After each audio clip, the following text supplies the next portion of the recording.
Really? At the time of recording, you have to cough. Are you I know. kidding me? I was like, how fucking inconsiderate. Very. Hey, par for the course for this week. Mm-hmm. Literally. Literally. All I'm gonna say. You're lucky I didn't throw up for some random reason, just because I ate. You're lucky I didn't just pass out and fall off my chair. Now I'm gonna be burping. Oh my god. Okay, you're disgusting. Oh my god. Welcome back to episode 51.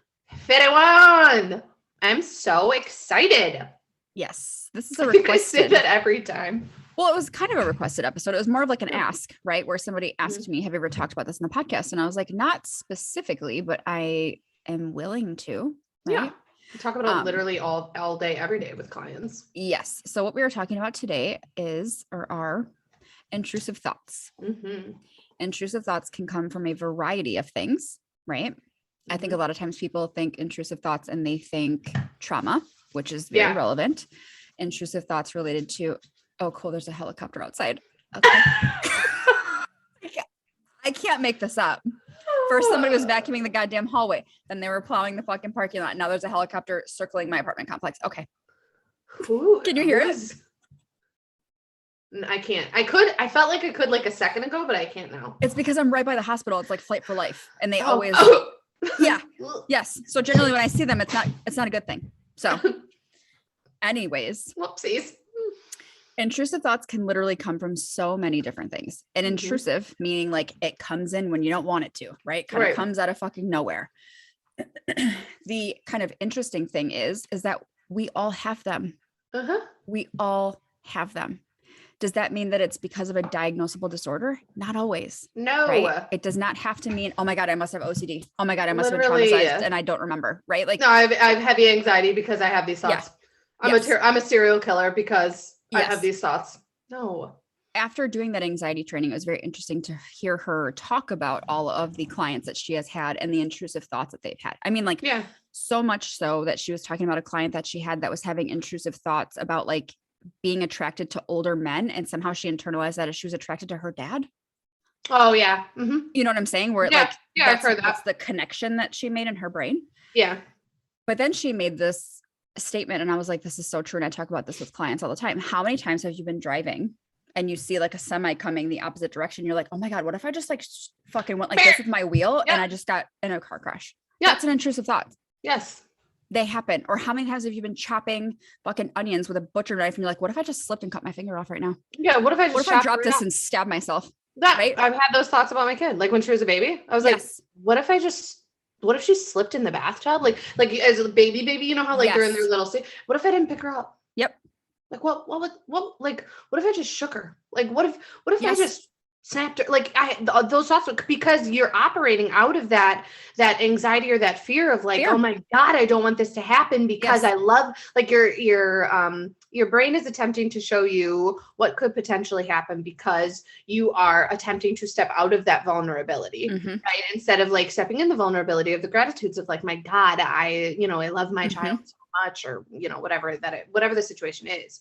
But like those thoughts happen all the fucking time, all the time. I can't tell you how many times I'm driving, it's like, what if I just right off the road? Yeah.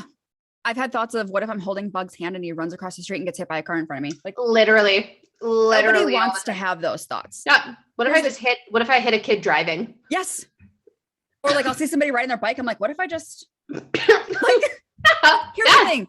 I don't want to do that. No. I'm not giving merit that I'm homicidal and I want to kill people riding their bike. That's not what's happening, right? It's just intrusive what ifs is what's happening. Yes. So here's the difference between people who have them and let them go and people who struggle with anxiety is that people who struggle with anxiety give merit to those intrusive thoughts as facts.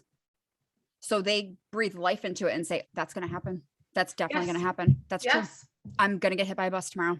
Right. You kind of, or I'm going to kill someone. I'm gonna, Yes. Your anxiety grabs it and fucking runs with it and convinces you that that's a factual statement. It's your job to stop and be like, hold the fuck on. Where is there any proof that shit is true? How does this make sense? A fleeting thought? Yes. Is this a feeling? Because you guys remember, feelings and thoughts are not facts. Correct. They are things that just happen. We give them power. Yes, we give them power by assuming that they are a factual statement. Yes. Right? Yes. So because you are more in tune with trauma work with your EMDR, how do you talk about intrusive thoughts with trauma victims? So when we're talking about intrusive thoughts, usually like people are associating it with flashbacks, right? Of like, what if this happened? What if this happened? So like when we're doing EMDR, we don't really do EMDR on the intrusive thoughts or the flashbacks. It's more so like the memory, and using that bilateral stimulation takes that emotional pull away from that memory, thus reducing their reaction to the stimuli of like what would trigger the flashback. So what in the motherfuck? I'm sorry. My phone just keeps goddamn buzzing. It literally was like bing, bing, bing, bing. I was like, oh my God, I can't get my words together. Anyways, so I lost my little fidget. So it doesn't necessarily work like that, but it's just more so giving them the like knowledge and understanding to arm themselves with, of just because this thought is happening or just because you have had these thoughts doesn't equate to that feeling like of like, what if it really does happen? What if I really want it to happen? So it's more so just like tackling the anxiety surrounding it. Sure. Of like, this is not who you are. This is, like, so if it's someone with trauma of like, okay. Well, think about your example with Soph and what you did with your reprocessing. You mean like the seizure? Yeah. Because you'd have intrusive thoughts about that, right? Yeah. Yes. Like anytime that I would hear her, but so the reprocessing took care of that though. Sure. So like that, I mean, we could like do a podcast episode on like EMDR and how it works. Sure. Like have people understand, but it's not like a typical form of therapy. Like it's very in depth. Like you have to get the memory up. We have to really get that feel like you're in it, and then we go into using bilateral stimulation to be able to reprocess it, because using the bilateral stimulation allows you to go to a depth of the memory that potentially could have been cut off from you. So like mine helped me come to the understanding of like how scared I was for me in that situation, because everything was unknown and I was alone, and I'm typically not good in emergency situations like that. So I think that's where like I attached to that fear of like, oh my God, well, I did it once, but what if I can't do it again? And I think that's what it attached to. So that's where the intrusive thoughts would like, oh my God, I can't hear her. She's having a seizure in her room and I can't, like whatever scenario I had made up. Yeah. Does that make sense? Yeah.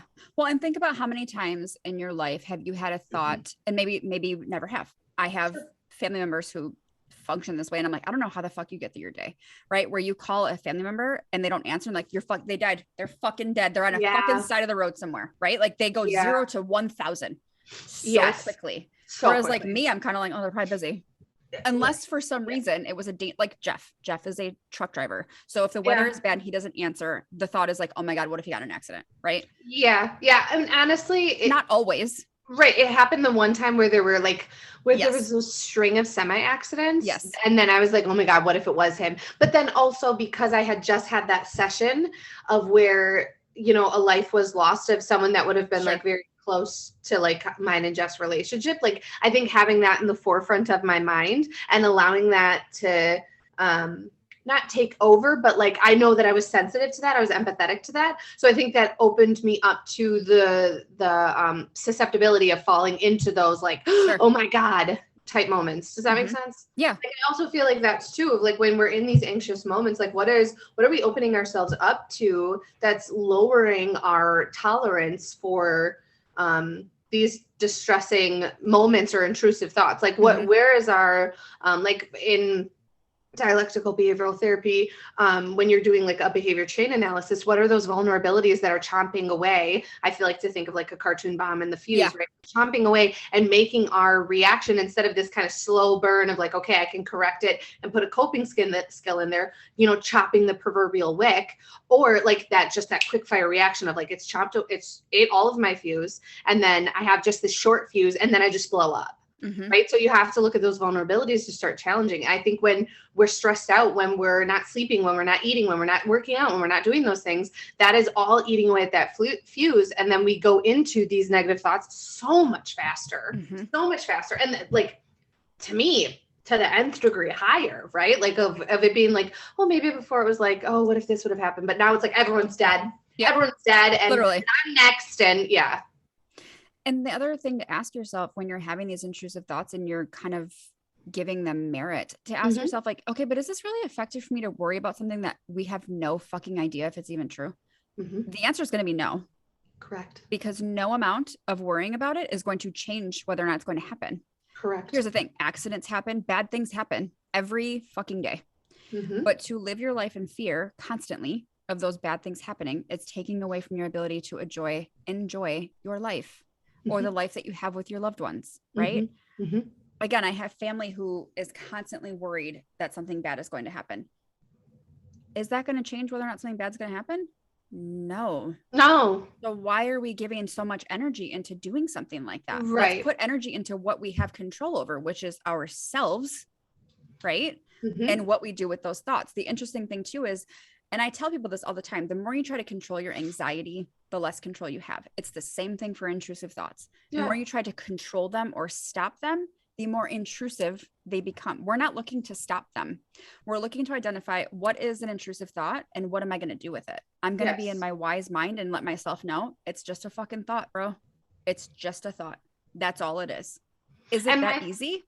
No. However, practicing and consistency and putting effort into it, absolutely, it does become an easy moment, because I think you and I have done really well at being like, I'm not going to build bridges of anxiety to situations that haven't happened yet. Because you start to being in your wise mind and being in this present moment, you understand what is important in this moment.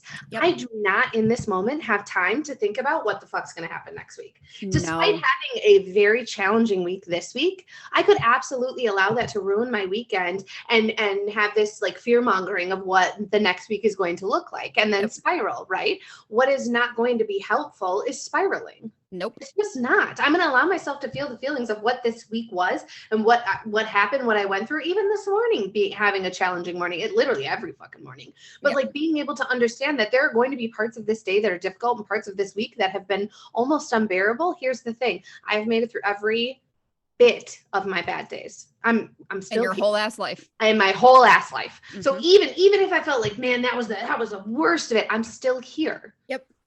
And so I'm going to attempt to rest and relax and enjoy the weekend for what it is, and then move forward with the next week, understanding that I will meet the week with what I have.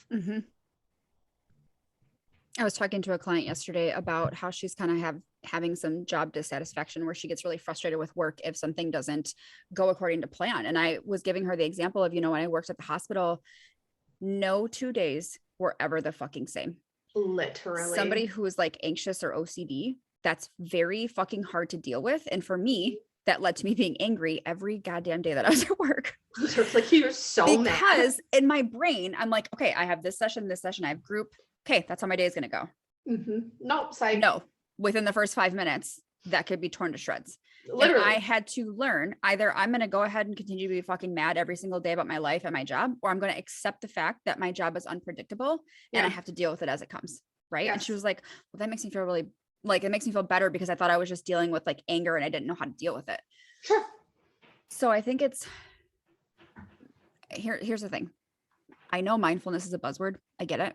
But here's the thing. That's like the core of all mindset work, is to understand what the fuck is happening right now. What is in your head right now?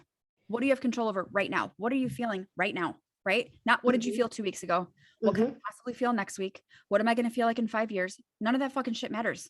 And that's what I love about dialectical behavioral therapy. Like, I love CBT, right? But CBT to me is more reactive than proactive. And I feel like DBT is proactive.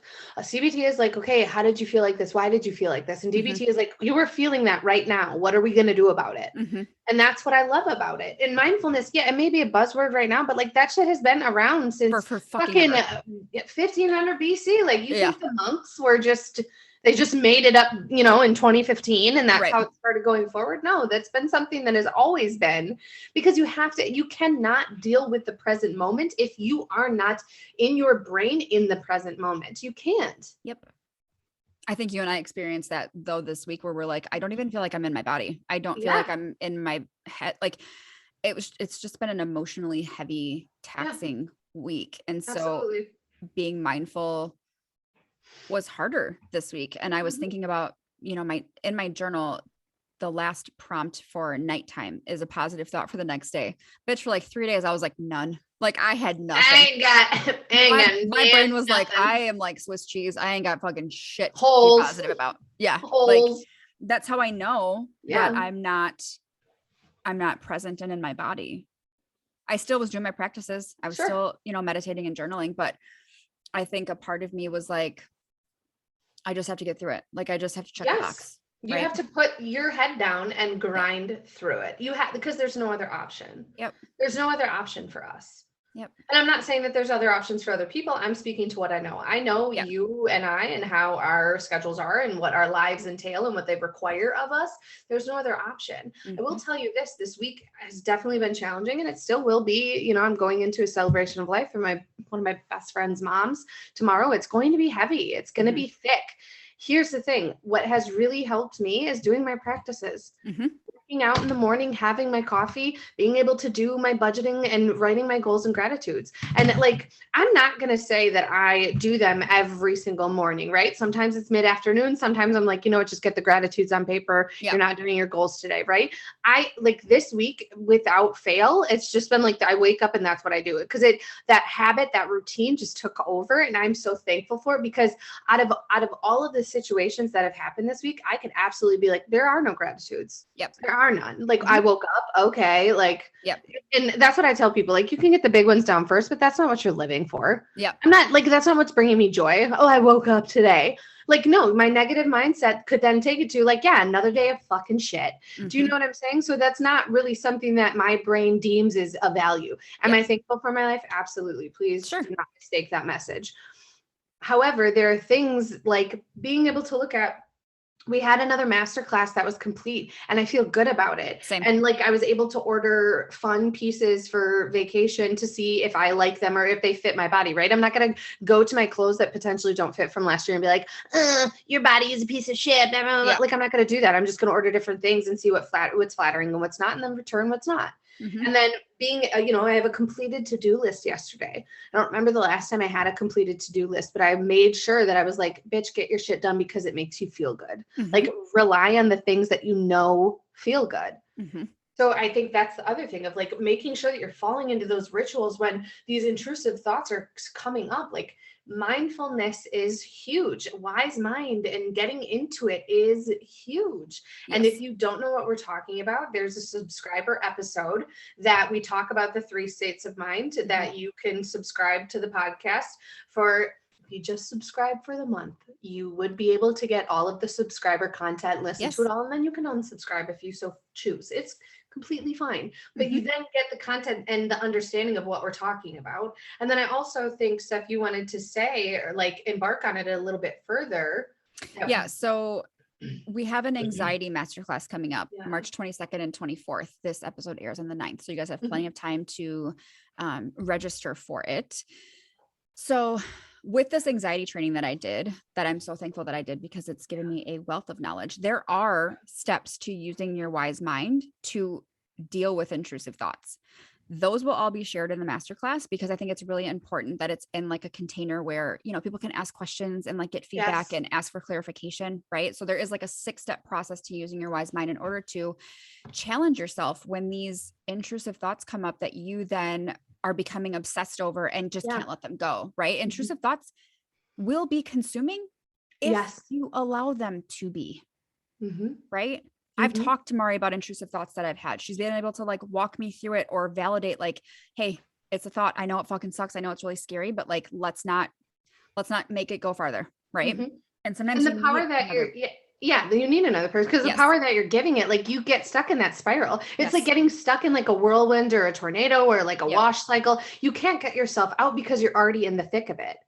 And sometimes you don't have other people to help you, but that's where these tools come in handy of like, you don't necessarily need somebody else to help you, but you have the steps. And even even if you just do the steps and it doesn't necessarily work, you are framing in your brain, you're setting that mindset work of literal creating that synapse in your brain that you attempted it. And the more times you use and choose that synapse, that road, I like to tell people it looks like a bike path, right? The more times you choose that road, you are laying down the framework for that bike path. You are laying down the gravel, then you're cementing it, then you're putting park benches up, then you're like, the more that you use it, the more the stronger it gets. So like, that's the important thing to know. You're not going to get it off the bat. No, you're not gonna be like, oh, intrusive thought. Okay. Challenge you. And now it'll never happen again.